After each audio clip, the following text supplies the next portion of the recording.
temen-temen Aquaris. Pernah nggak lo lihat foto-foto akuarium di Instagram yang super estetik, ikannya baris rapi, tanaman hijau, lighting pas banget. Terus lo mikir, gila gue pengen juga punya kayak gitu. Well, gue juga pernah ada di posisi itu. Dan gue kasih tahu sekarang, perjalanan gue tuh nggak mulus. Banyak banget kesalahan yang bikin gue mikir, aduh kenapa sih gue bisa sebodoh itu? Hari ini gue mau cerita semua penyesalan terbesar gue selama bertahun-tahun main akuarium. Dari tank crash, ikan metong asal, sampai dompet jebol gara-gara impulsif. Tapi jangan khawatir, gue gak cuma curhat, gue juga bakal kasih data, riset ilmiah, plus pelajaran yang lo bisa ambil biar gak ngulangin blunder yang sama. Kalau akuarium itu kayak hubungan, awalnya manis banget penuh janji indah. Tapi lama-lama baru ketahuan biaya listriknya, literally. Waktu pertama kali gue punya akuarium, bayangan gue tuh gede banget. Gue pikir gampang banget bikin aquascape ala Takashi Amano. Lo tau kan, yang batu rapi, tanaman karpet hijau kayak karpet stadion, terus ikan schooling baris kayak prajurit. Tapi realitanya, tank pertama gue malah kayak gado-gado. Semua ikan campur, tanaman pada metong, filter bunyi kayak motor bebek. Gue masih inget, hari itu gue ke toko ikan, gue bilang ke diri sendiri, oke, gue cuma beli tank kecil sama aerator. Akhirnya pulang bawa 10 neon tetra, 5 guppy, 2 angelfish, bahkan ada molly bonus. Pas masukin ke tank, chaos, angelfish ngejar neon kayak predator di Nat Geo. Ternyata kasus kayak gue tuh umum banget. Penelitian dari Gutierrez dan Brown di Journal of Fish Biology nunjukin kalau mortalitas ikan hias pemula bisa sampai 60% di 3 bulan pertama. Penyebabnya yaitu salah setup, overstocking, dan kurang literasi. Kalau di toko ikan bilang, ikan ini damai kok. Damainya cuma kalau dia sendirian di tank, bro. Kenapa sih kita gampang banget jatuh cinta sama akuarium? Jawabannya simple, karena ada efek psikologisnya. Riset dari Cracknell di Environment and Behavior Journal nemuin kalau ngeliatin akuarium bisa nurunin stres, bikin mood naik, bahkan turunin tekanan darah. Makanya waktu pertama kali gue lihat akuarium di rumah teman, gue langsung bilang, wah gue harus punya juga. Udah kayak cinta pandangan pertama. Tapi kayak jatuh cinta beneran, kadang kita lupa sama konsekuensinya. Gue pernah duduk 2 jam cuman buat liatin ikan guppy berenang. Rasanya kayak meditasi gratis. Tapi abis itu gue mikir, bentar, siapa yang bakal bersihin kotoran mereka? Benar kata pepatah, love is blind. Dan dalam dunia akuarium, love is expensive too. Kesalahan pertama gue mikir akuarium itu gampang. Isi air, kasih filter, masukin ikan, dan tapi realitanya gak segampang bikin mie instan. Akuarium itu kayak ekosistem mini. Lo harus ngerti siklus nitrogen. Amonia jadi nitrit, nitrit jadi nitrat. Kalau lo salah step, ikan basically tinggal di kosan penuh asap rokok. Spot dalam bukunya Fish and Invertebrate Culture udah jelas bilang amonia di atas 0,5 ppm bisa bikin insan ikan rusak permanen. Terus riset terbaru dari Lee di Aquaculture Research nunjukin stres akibat amonia bisa bikin pertumbuhan ikan anjlok drastis. Gue pernah skip water change 2 minggu. Pas balik, air udah kayak teh manis. Ikan gue nongkrong di permukaan kayak lagi demo minta oksigen. Panik? Ya panik banget. Gue ganti air 80%. Hasilnya, tank crash. Semua bakteri metong, ikan makin stres. Kalau air udah coklat, itu bukan berarti ikan lo lagi main di kopi susu estetik, bro. Masalah lain, gue underestimate biaya. Gue pikir, ya elah, paling modal sekali doang. Nyatanya, ini hobi yang lebih mirip kayak subscription. Ada biaya listrik, lampu, pakan, obat, filter media, bahkan aquascaper tools. Dan jangan salah, biaya maintenance bisa lebih gede dari biaya beli tank. Menurut laporan Ornamental Fish International tahun 2018, total market ikan hias dunia nilainya lebih dari 15 miliar dolar per tahun. Dan ironisnya, lebih dari 70% konsumen merasa biaya operasional lebih mahal dari prediksi awal mereka. Pelihara ikan tuh kayak punya iPhone. Beli iPhone-nya mahal, tapi aksesorisnya yang bikin dompet tipis. Kesalahan kedua gue, impulsif. Lo pernah nggak datang ke toko ikan, niatnya cuma mau beli filter sponge, pulang-pulang bawa plastik isi 5 ikan? Itu gue sering banget. Dan biasanya 2 minggu kemudian ikan itu udah RIP. Paling epic tuh pas gue beli cupang dari Thailand. Dari websitenya tuh udah keren banget kelihatannya. Pas datang-datang kondisi finnya udah hancur, kuncup terus dan akhirnya nggak survive. Riset dari Perrin di Journal of Applied Animal Welfare Science nunjukin impulse buying dalam hobi hewan peliharaan berkorelasi tinggi sama tingginya mortalitas. Karena orang nggak mikirin kebutuhan spesies jangka panjang. Ikan itu bukan sneakers. Lo nggak bisa bilang, nanti kalau kekecilan gue upgrade aja. Yang upgrade malah dompet lo jadi tipis. Dan tahu nggak, hobi ini juga mainin emosi kita. Waktu ikan pertama gue metong, gue literally duduk di depan tank mikir, gue gagal jadi aquaris. Padahal kalau dipikir, semua orang pernah gagal. Riset dari Smith di Zoo Biology nemuin kalau aquaris pemula rata-rata butuh 1-2 tahun buat stabilin tank tanpa crash. Jadi kalau lo gagal di awal, itu normal banget. Main aquarium itu mirip belajar gitar. Awalnya jari sakit, bunyi false, tapi kalau sadar, eventually lo bisa main lagu favorit lo. Bedanya di aquarium, kalau lo salah main, yang false bukan suara, tapi air jadi bau. Kesalahan perkiraan lain gue pikir akuarium bisa jalan autopilot. Tinggal pasang filter, kasih lampu, udah.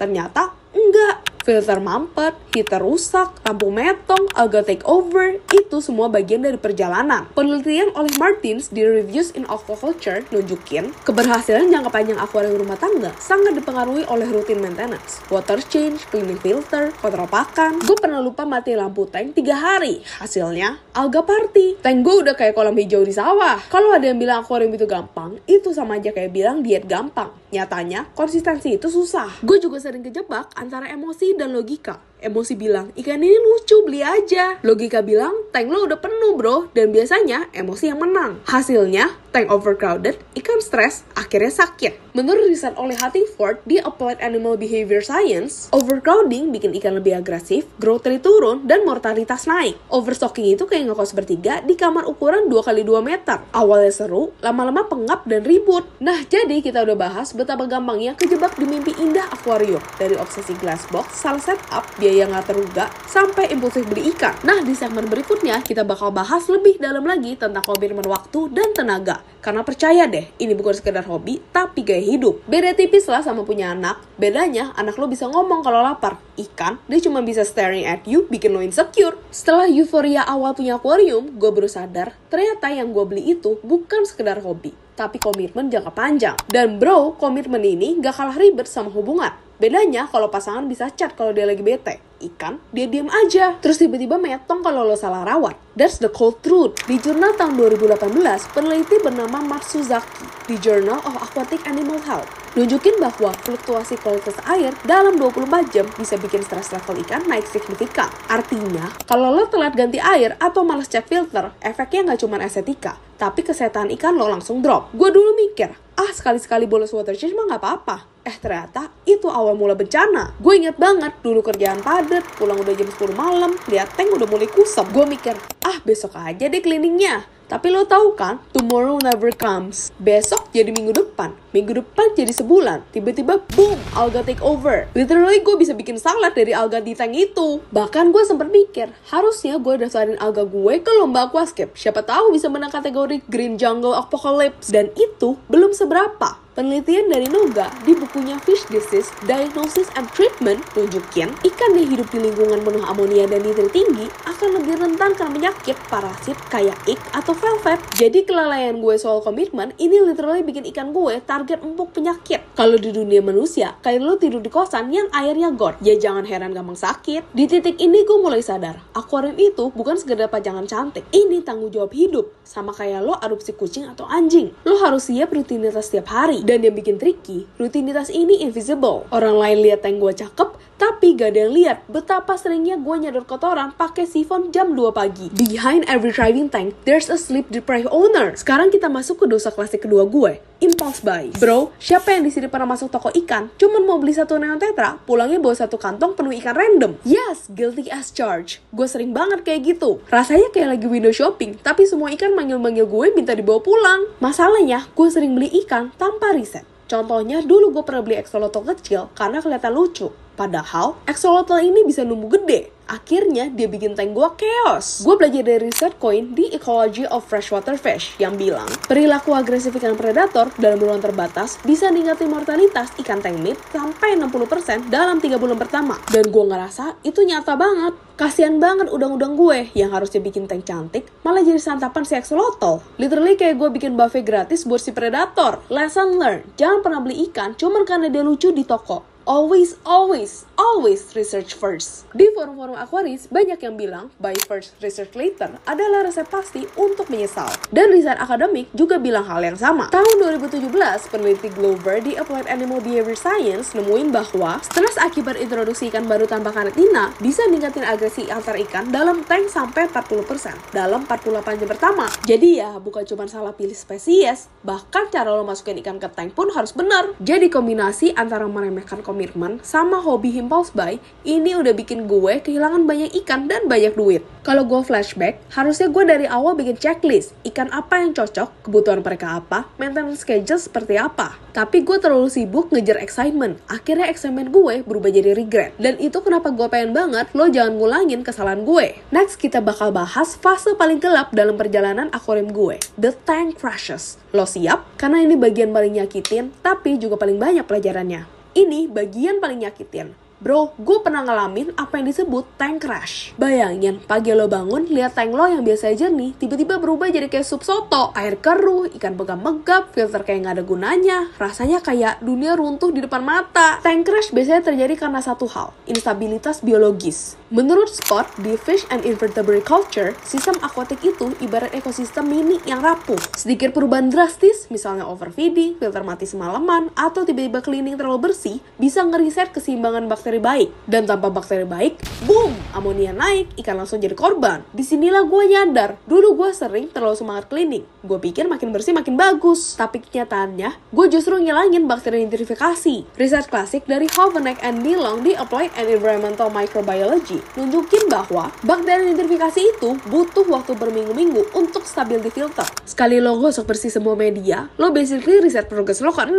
Dan itu yang terjadi ke gue. Gue inget banget, dulu gue bahkan pernah cuci filter pakai sabun cuci piring karena mikir biar lebih wangi. Hasilnya, bakteri nitrifikasi gue semua metong. Literally gue bikin genosida mikroba. Jadi kalau ada award Aquarius paling bodoh tahun itu, gue pasti menang telak. Dan ini beneran bikin gue patah hati. Gue pernah kehilangan hampir semua ikan dalam semalam. Ada ikan yang gue udah rawat setahun lebih, tiba-tiba metong semua gara-gara crash. Gue sempat mikir, apa gue harus stop aja main akuarium? Karena sakitnya tuh bukan cuma duit yang hilang, tapi attachment emosional. Lo tau lah, kalau udah kasih makan tiap hari, ngeliat ikan dari kecil sampai gede, mereka jadi bagian dari hidup lo. Menurut riset Brown di Animal Cognition, ikan itu bukan sekedar makhluk insting, tapi juga punya kemampuan belajar dan mengenali caretaker-nya. Jadi kehilangan ikan itu bukan sekedar kehilangan dekorasi hidup, tapi kehilangan hubungan dua arah. Dan itu yang bikin crash jadi trauma paling berat buat gue. Tapi di balik semua itu, ada pelajaran berharga. Gue belajar untuk sabar, gue belajar untuk gak ngejar hasil instan, gue belajar bahwa akuarium bukan tentang siapa yang paling cepat punya tank cantik, tapi siapa yang bisa konsisten ngerawat ekosistem kecil ini. Dan jujur, di titik itu, gue bener-bener ngerti arti kata patience is key. Kalau gue rangkum semua kesalahan gue, ada 4